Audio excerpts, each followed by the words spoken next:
Halo, selamat pagi teman-teman. Hari ini kita akan masuk ke pertemuan 13 tentang reaksi aspal. Ini dilakukan secara online dan kita akan bahas dari 2 artikel. Tapi sebelum itu kita akan lihat satu slide ini.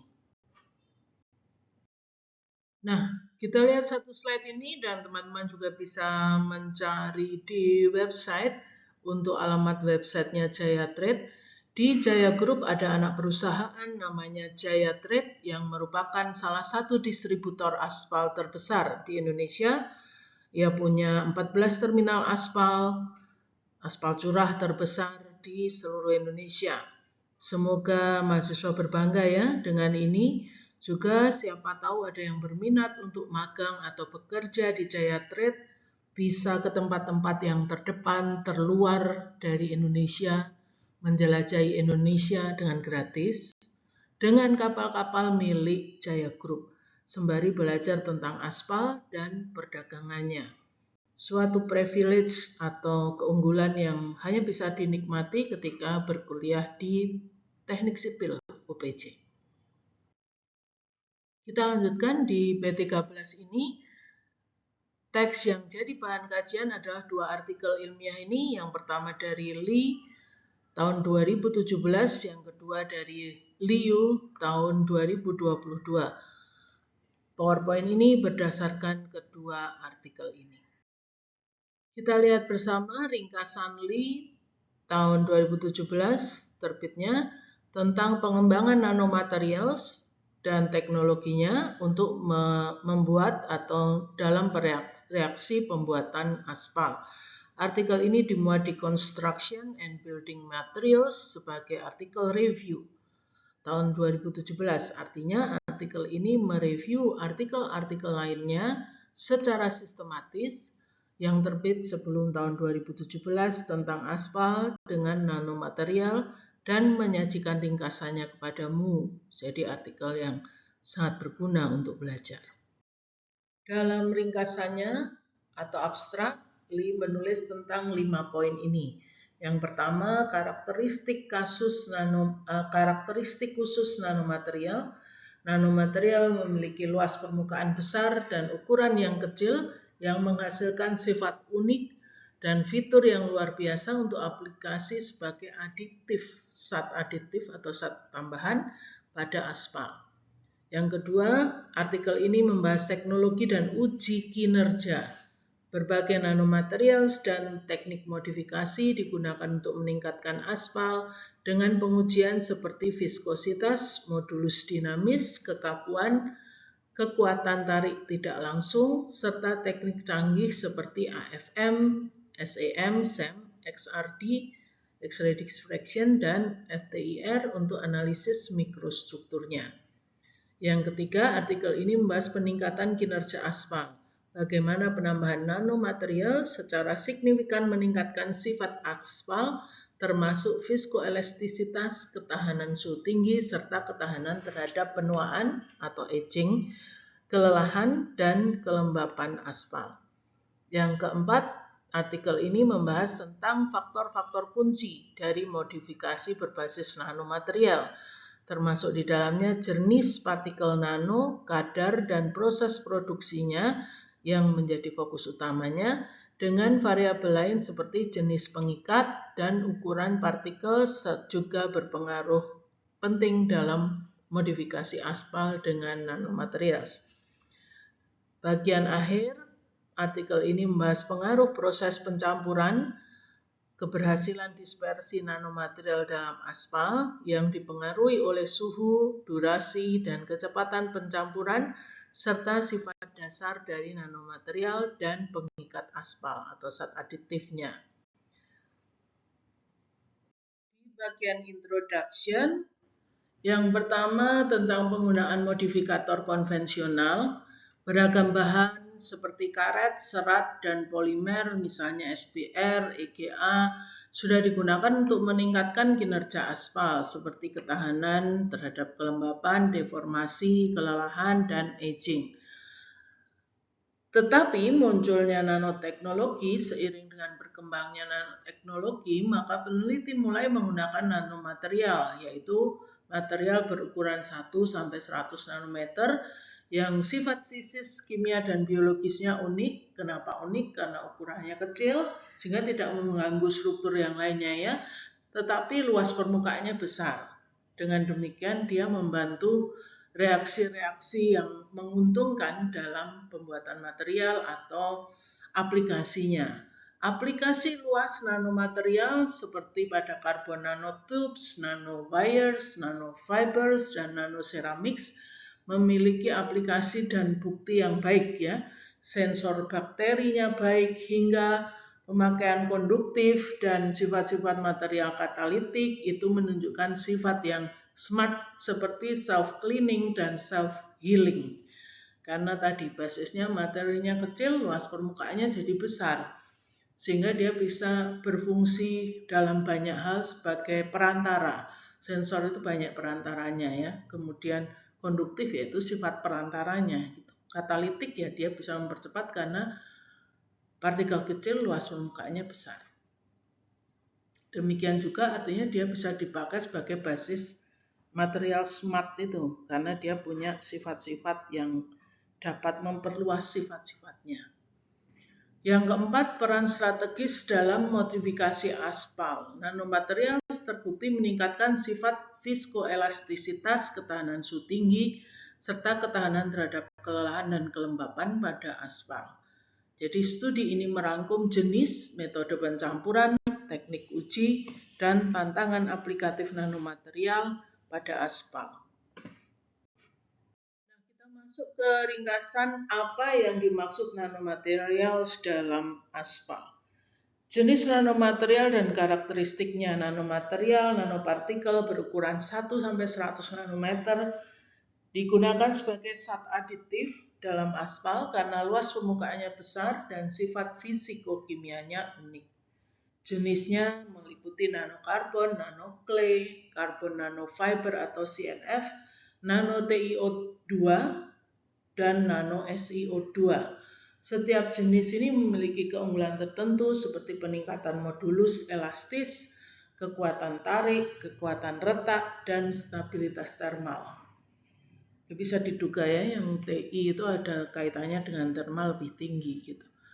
Kemudian performa nanomaterial terhadap aspal. Kalau nanokarbon meningkatkan viskositas dan modulus elastis, nanoclay terutama tipe monmorillonite memperkuat sifat mekanik dan thermal tersedia dalam bentuk NMN, PMN, CNF itu tadi karbon nanofiber membentuk jaringan serat yang mencegah mikroretakan dan meningkatkan ikatan antar partikel.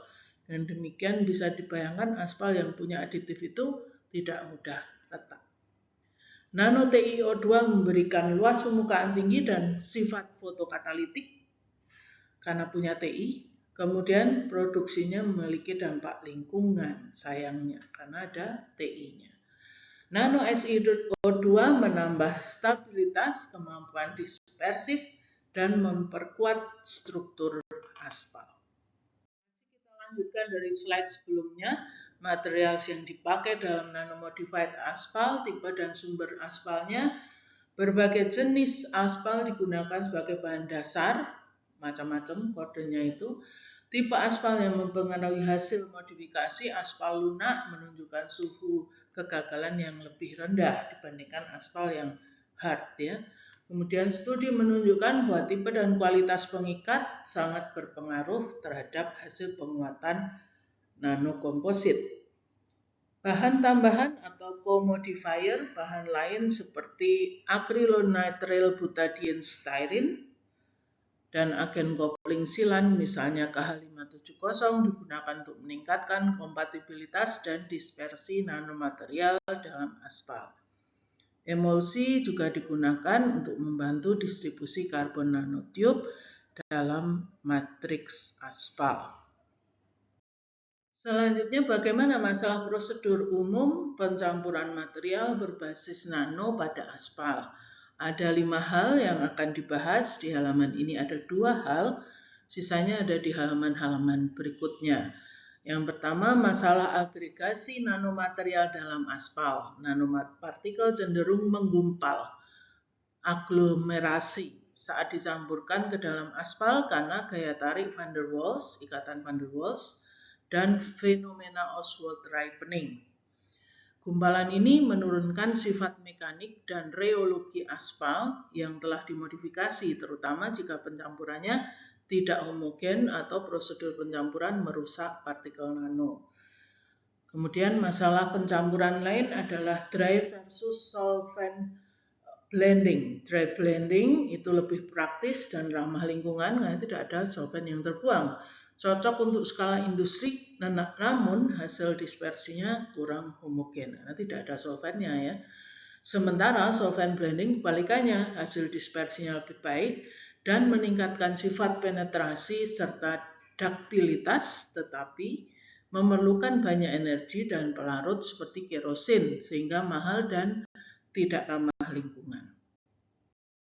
Masalah berikutnya adalah kondisi pencampuran, temperatur, durasi, kecepatan. Temperatur pencampuran umumnya 130 sampai 160 Celcius. Suhu tinggi mempermudah difusi tetapi mempercepat penuaan aspal, oksidasi ya. Durasi pencampuran 45 sampai 150 menit diperlukan untuk dispersi merata. Tetapi durasi yang terlalu lama dapat meningkatkan biaya tentu saja ya, karena konsumsi energinya.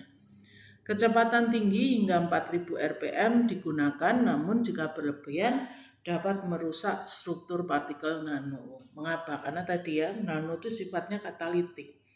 Jadi ya kalau kecepatannya tinggi ya dia akan rusak partikelnya juga. Contoh praktik pencampuran peneliti seperti Gelosteny dan Farang Marsi dalam referensi yang digunakan oleh Lee ini menggunakan hot plate dan oil bath untuk menjaga suhu serta pengaduk magnetik dan high shear mixture untuk mencapai homogenitas. Peneliti lain Katak dalam referensinya Lee menggunakan kombinasi sonikasi. Sonikasi itu jadi kekuatan sono itu ya, sonor itu ya. Dan pencampuran kecepatan tinggi untuk memastikan dispersi yang merata dan mencegah penggumpalan nanomaterial. Masalah terakhir menurut Lee dia kategorikan mixing procedures yang menjadi tantangan adalah evaluasi dan tantangan dispersi. Masih menjadi tantangan untuk menilai sejauh mana nanopartikel terdispersi secara merata dalam aspal. LDA atau Laser Diffraction Analyzer digunakan oleh beberapa peneliti termasuk Katak itu untuk mengukur ukuran dan distribusi partikel secara akurat.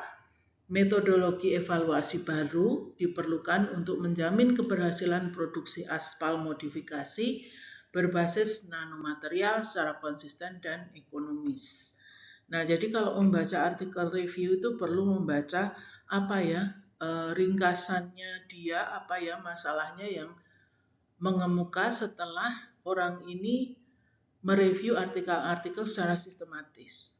Nah, misalnya di slide ini ditunjukkan berarti metodologi evaluasi itu terus perlu dikembangkan.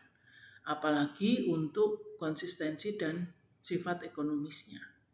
Berikutnya, Lee itu membahas teknik yang digunakan untuk modifikasi aspal dengan nanomaterial. Ada teknik tradisional, ada teknik yang advance. Tradisional test, misalnya berbagai pengujian konvensional digunakan untuk mengevaluasi performa nano-modified aspal binders. Misalnya rotational viscosity atau RV mengukur viskositas pada suhu tinggi, Dynamic Shear Rheometer (DSR) menilai modulus geser dan ketahanan terhadap deformasi permanen. Bending Beam Rheometer (BBR) mengukur kekakuan dan relaksasi tegangan pada suhu rendah. Tes lainnya seperti LAS, Fatigue Life, SFE, Moisture Property, ITS, Marshall Test, ITF, Moisture Susceptibility dan Resilient Modulus digunakan untuk menguji kekuatan tarik, kekuatan atau ketahanan terhadap air dan kelelahan. Teknik advance atau yang lebih canggih, teknologi modern digunakan untuk mengevaluasi struktur mikro dan interaksi molekuler seperti SEM, scanning elektron mikroskopi, mengamati morfologi atau susunan permukaan dan retakan, membuktikan efek jembatan dan peningkatan daya tahan lelah. AFM, Atomic Force Microscopy, mengkaji sistem interaksi kohesi dan adhesi pada skala nano, menunjukkan tingkat dispersi partikel dalam binder, kemudian XRD, X-ray diffraction untuk mengukur jarak antar lapisan partikel nanoklei, untuk melihat seberapa jauh molekul aspal masuk dalam struktur clay.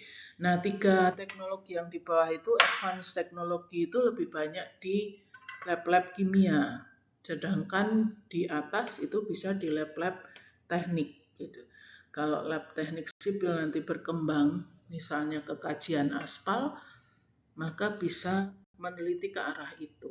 Nah, ini teknik yang digunakan. Semoga ada yang tertarik. Ini masih melanjutkan ke teknik ujinya yang juga lebih modern, FTIR, Fourier Transform Infrared Spectroscopy. Sama ya, ini juga pengujian di lab-lab kimia, digunakan untuk menganalisis ikatan kimia dan komposisi molekuler dari aspal yang dimodifikasi. Dapat menunjukkan peningkatan ketahanan terhadap penuaan secara molekuler melalui perubahan indeks karbonil CO, C double bond O, dan interaksi antar gugus fungsional nanomaterial dan binder aspal. Jadi lebih dalam lagi ya, karena di kimia gitu. Kemudian nano CT scanning, teknik pemindaian menggunakan sinar X untuk melihat distribusi spasial partikel nano di dalam sistem aspal secara 3 dimensi, menyediakan visualisasi non-destruktif dari penyebaran partikel seperti sodium monmorillonite dalam aspal, memperlihatkan tingkat dispersi aktualnya. Perbandingan dan relevansi pengujian, tabel dan studi yang dikutip oleh Lee dalam artikelnya dalam halaman perbandingan dan relevansi pengujian itu menunjukkan bahwa kombinasi pengujian konvensional dan modern penting untuk memahami sifat makroskopiknya. Kalau tadi yang konvensional itu di lab-lab teknik tadi, sifat makroskopik mekaniknya ya, kekuatan, viskositas, kelelahan, penuaan, ataupun sifat mikroskopik morfologi, ikatan kimianya gitu ya. Pengujian tersebut mendukung optimalisasi formula aspal termodifikasi nanomaterial untuk aplikasi perkerasan jalan yang tahan lama, lebih tahan lama, dan ramah lingkungan. Kalau kita lihat lebih dalam lagi, jadi kalau kita membaca Lee itu, sekali lagi membaca artikel review itu, dia akan memilah apa sih yang menjadi uji-ujinya dan apa yang menjadi sifat performance-nya aspal yang dimodifikasi dengan nano. Maka kategori ini uji utama sifat atau propertinya aspal ada 6 aspek. Ini yang 2 yang pertama. Yang pertama viscoelasticity, sifat viscoelastisitas aspal. Penambahan nanoklei secara signifikan meningkatkan modulus geser kompleks G-star dan menurunkan sudut fasa sehingga peningkatan elastisitas dan kekakuannya juga turun. Kemudian tipe dan kadar nanoklei mempengaruhi performa. Misalnya 4% nanoklei dapat meningkatkan G hingga 196%. Kombinasi dengan polimer seperti SBS dan MMT memperkuat daya tahan deformasi pada suhu tinggi. Kemudian sifat kedua high temperature resistance, ketahanan terhadap suhu tinggi. Faktor rating meningkat secara signifikan dengan penambahan nanofiber, nanoklei, dan nanosilika yang menunjukkan peningkatan ketahanan terhadap alur atau rating. Penggunaan OMMT menghasilkan struktur eksfoliasi yang memperkuat performa dibandingkan MMT biasa. Energi terdisipasi meningkat dengan nanoclay non-modifikasi, menunjukkan peningkatan resistensi pasca aging.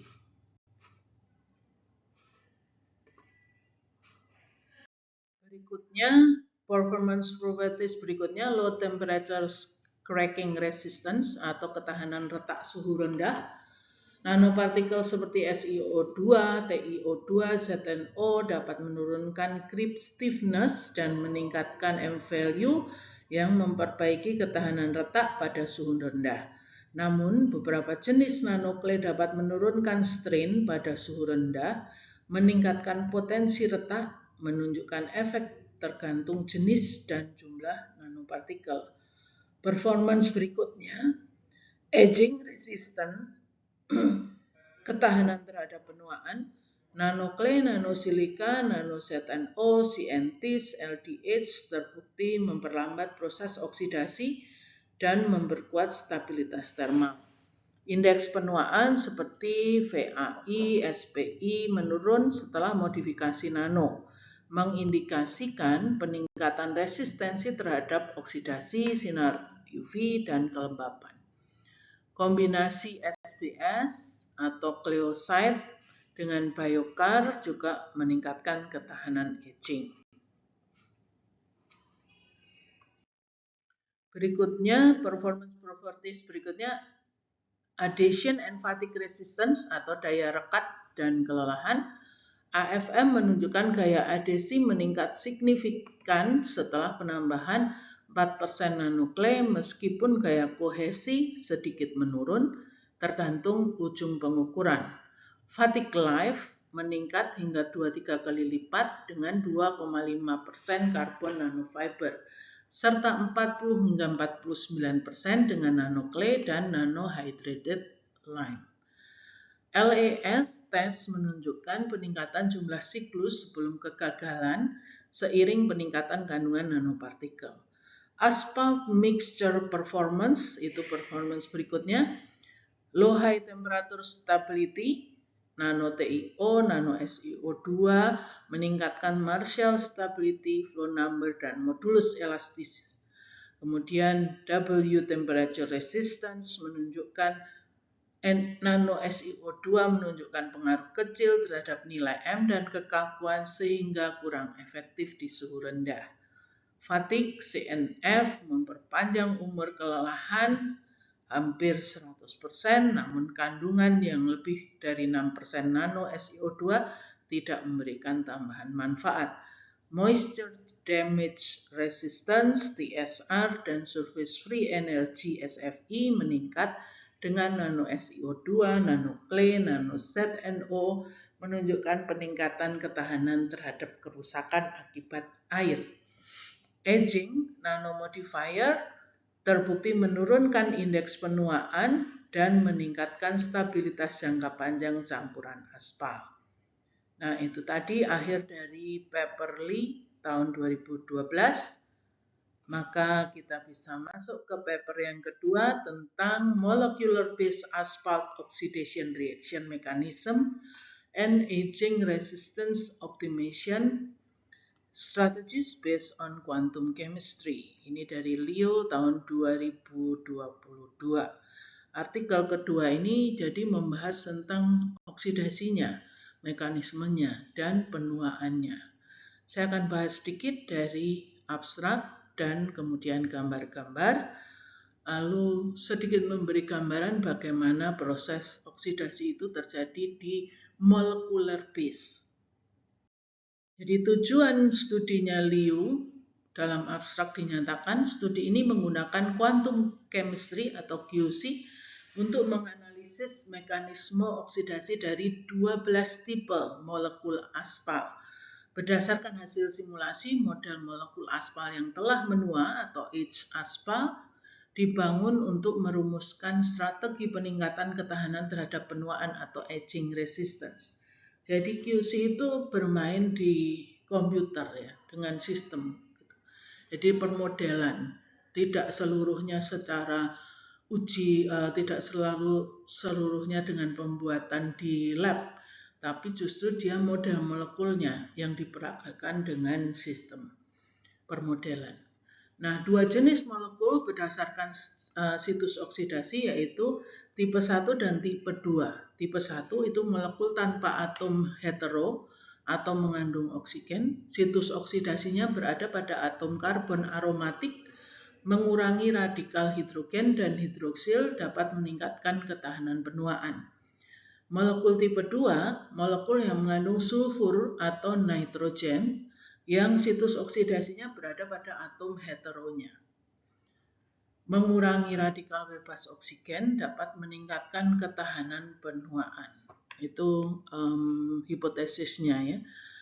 Molekul yang sangat reaktif terhadap oksidasi, molekul seperti R5 itu nanti akan kelihatan gambarnya di slide berikutnya, mengandung sulfur dan kata kondens PHA. PHA nanti saya jelaskan apa maksudnya, menunjukkan reaktivitas oksidasi yang tertinggi.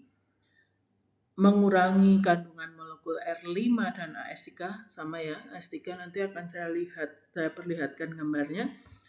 Direkomendasikan untuk meningkatkan stabilitas aspal terhadap oksidasi. Perbandingan formulasi aspal berdasarkan kandungan molekul. LH90 lebih tahan penuaan. Nah, ini apa artinya perbandingan formulasi? Nanti akan ada beberapa jenis yang dikatakan oleh Liu itu ada 12 dia tipe molekul itu. Nah, LH70 dengan UP70, MM70 itu perbandingan yang beda, formulasi yang beda antara campuran dari 12 itu. Nah, LH90 lebih tahan penuaan karena mengandung lebih banyak molekul tipe 1. Molekul tipe 1 tadi ya, yang di nomor 2 itu. Jadi molekul tipe 1 itu ini. Tipe 1 itu tidak ada hetero, tanpa atom hetero ini ya. Molekul. Kemudian yang UP70 dan MM70 itu mengandung lebih banyak molekul tipe 2, terutama AS3 dan R5, sehingga menunjukkan ketahanan penuaan yang lebih rendah.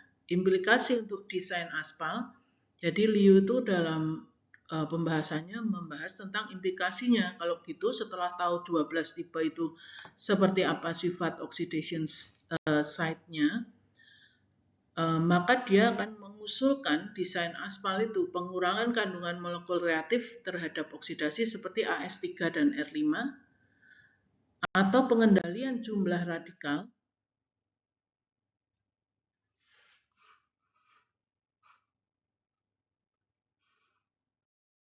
dalam bagian introduksi. Liu menuliskan tentang tantangan penuaan aspal dan peran oksidasi dan fraksi sara.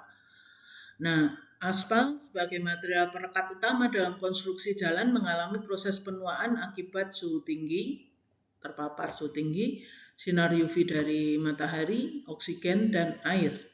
Proses ini mencakup volatilisasi, oksidasi, dan polimerisasi, menyebabkan aspal menjadi keras dan rapuh, mudah rusak, mempercepat kerusakan perkerasan, seperti retak termal, kelelahan, dan hilangnya kohesi daya rekatnya. Peran oksidasi dan fraksi sara. Oksidasi adalah reaksi utama dalam penuaan aspal. Aspal diklasifikasikan dalam fraksi sara, saturates, aromatics, resin, dan aspalten. Sara tadi ya, nanti akan ada dari 12 model itu, ada saturate, aromatic, resin, dan aspalten. Kenapa seperti itu nanti saya jelaskan di gambar. Fraksi aromatik, resin, dan aspalten lebih mudah teroksidasi dibandingkan saturates. Saturates itu dia jenuh, gitu ya. Fraksi saturate itu fraksi jenuh. Karena jenuh ya tidak ada ikatan rangkap lagi, maka nggak ada yang bisa dioksidasi gitu. Jadi makanya tidak bisa teroksidasi lagi gitu. Atau yang dibandingkan dengan aromatik, resin, dan aspalten yang masih punya ikatan tidak jenuhnya atau ikatan rangkap, dia lebih mudah teroksidasi. Produk utama oksidasinya adalah keton, sulfoksida, dan dalam jangka panjang ada anhidrida dan asam karboksilat. Nah, karena bersifat asam, maka dengan mudah juga tergeluntur oleh air. Kalau asam karboksilatnya karena ada karbonilnya ya, maka makin berkurang itu sifat kelembapannya aspal dan mudah kering sehingga mudah retak juga. Nah, pembentukan sulfoxide mendominasi pada aging jangka pendek, sementara keton lebih dominan pada aging jangka panjang. Nah, lihat bagian studi ini ya, nanti di paragraf yang terakhir ini ya. Nah, dalam pembahasan perkenalannya, Liu juga menyatakan keterbatasan pendekatan eksperimental dan simulasi molekul. Uji lab kesulitan mendeteksi situs oksidasi spesifik karena kompleksitas struktur molekul aspal. Karena tadi aspal molekulnya besar-besar, nanti kelihatan di gambar setelah ini. Dan tipenya ada sedikitnya 4 macam. Kemudian simulasi menggunakan metode REACT FFMD, itu suatu modeling strategi dalam kimia, sering bergantung pada parameter dari molekul kecil sehingga tidak akurat untuk aspal yang berukuran besar. Simulasi suhu tinggi lebih dari 1000 Kelvin tidak mencerminkan kondisi penuaan aktual di lapangan. Kenapa? Karena ya jarang yang sampai 1000 Kelvin ya di lapangan itu aspal. Nah, maka Liu ini mengusulkan potensi quantum chemistry. QC memungkinkan prediksi reaktivitas, jalur reaksi, dan energi bebas reaksi secara akurat di tingkat atom. Studi sebelumnya menggunakan QC untuk memahami reaksi oksidasi pada PAH, PAH nanti saya jelaskan, dan molekul organik, serta mengevaluasi efektivitas biomodifier seperti lignin, rubber, dan biocard. Studi ini adalah strategi baru dengan QC.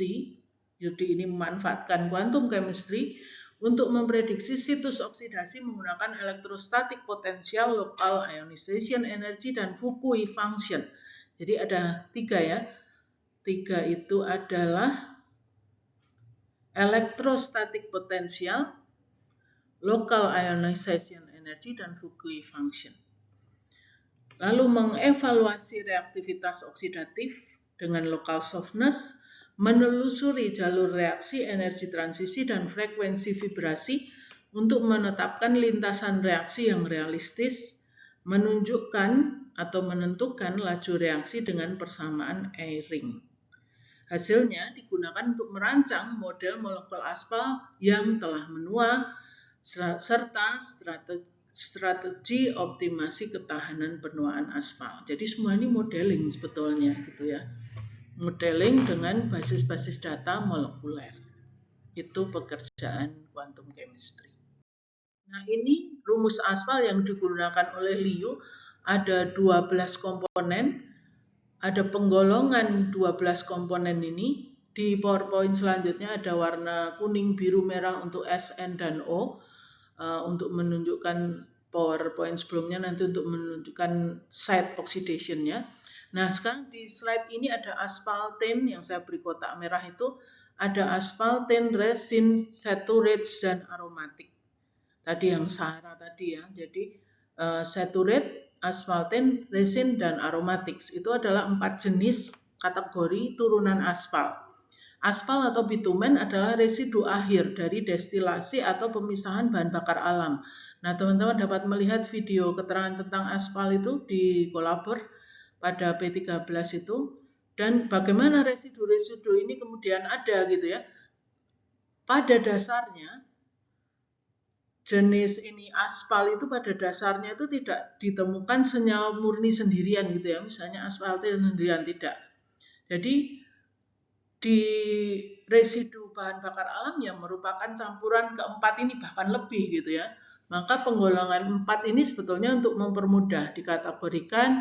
Bisakah dipisahkan? Jawabannya bisa untuk kepentingan riset dengan senyawa murni solvent organik misalnya heptana. Nah, yang bisa diikat dengan heptana misalnya itu adalah jenis aspaltane.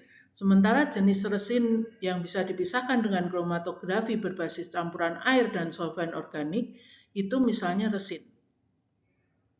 Sedangkan aromatik dan saturates, jenis-jenis itu dipisahkan berdasarkan solvan organik aromatik yang lainnya. Pada umumnya bitumen atau aspal yang dijual di pasar adalah bentuk campuran dari semua jenis-jenis itu, kategori itu. Nah, dalam studi Liu ini dia bermaksud meneliti pada senyawa mana dari keempat kelompok ini aspek-aspek seperti oksidasi, penuaan aspal itu terjadi dan bagaimana optimasinya. Tadi dikatakan oleh Liu, lalu setelah itu dia mengoptimasi permodelan ya basisnya untuk menemukan campuran mana yang sifatnya akan lebih membuat aspal lebih baik, optimasi itu ya.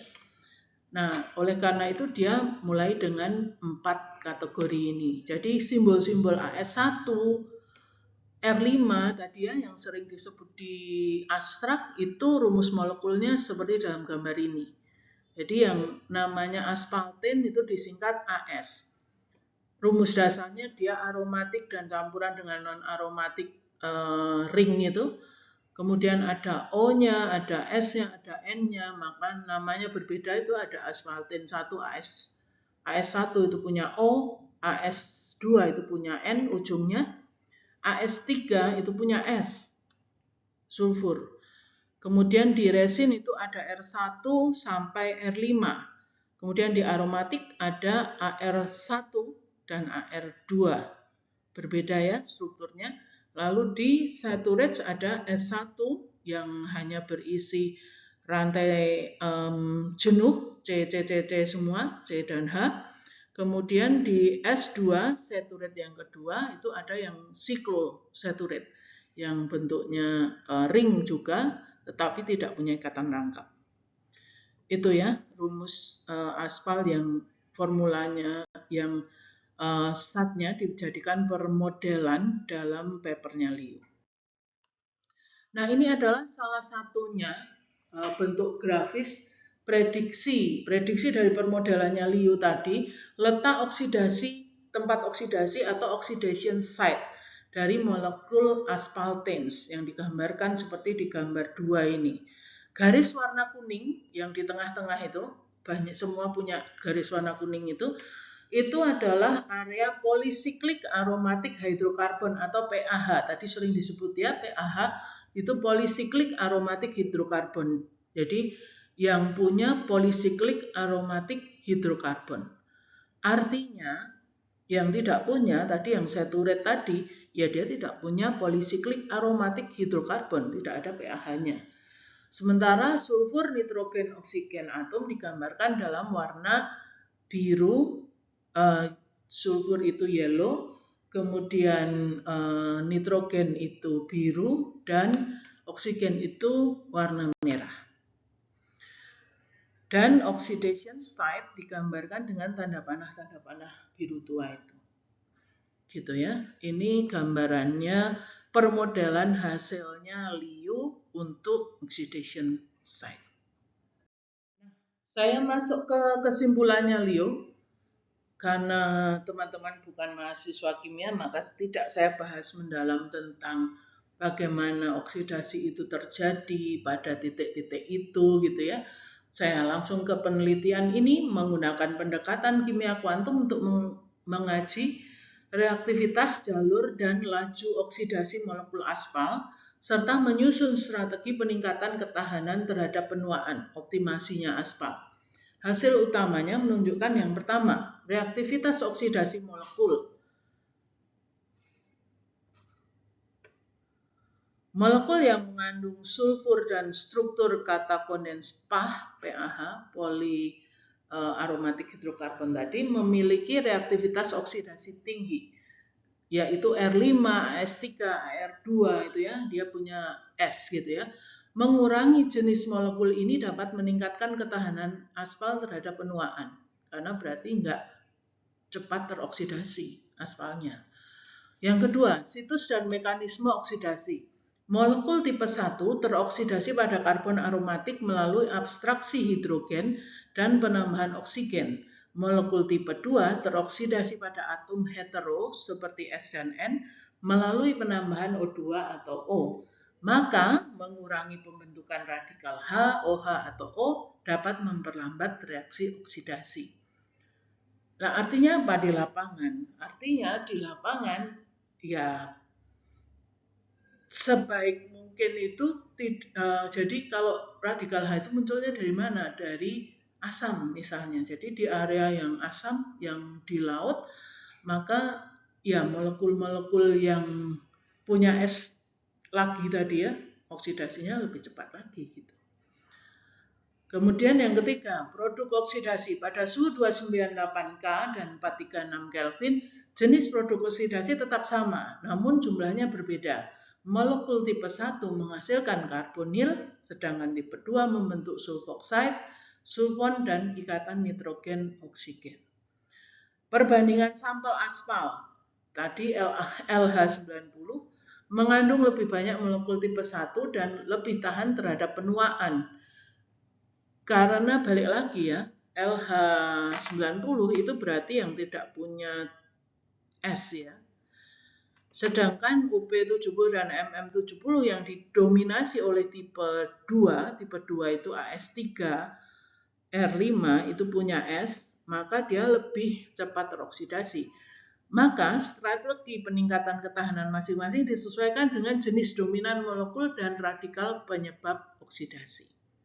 Nah, itulah akhir dari presentasi P13 ini. Saya harap teman-teman bisa membaca artikelnya, menjawab assessment yang saya masukkan di P13. Terima kasih.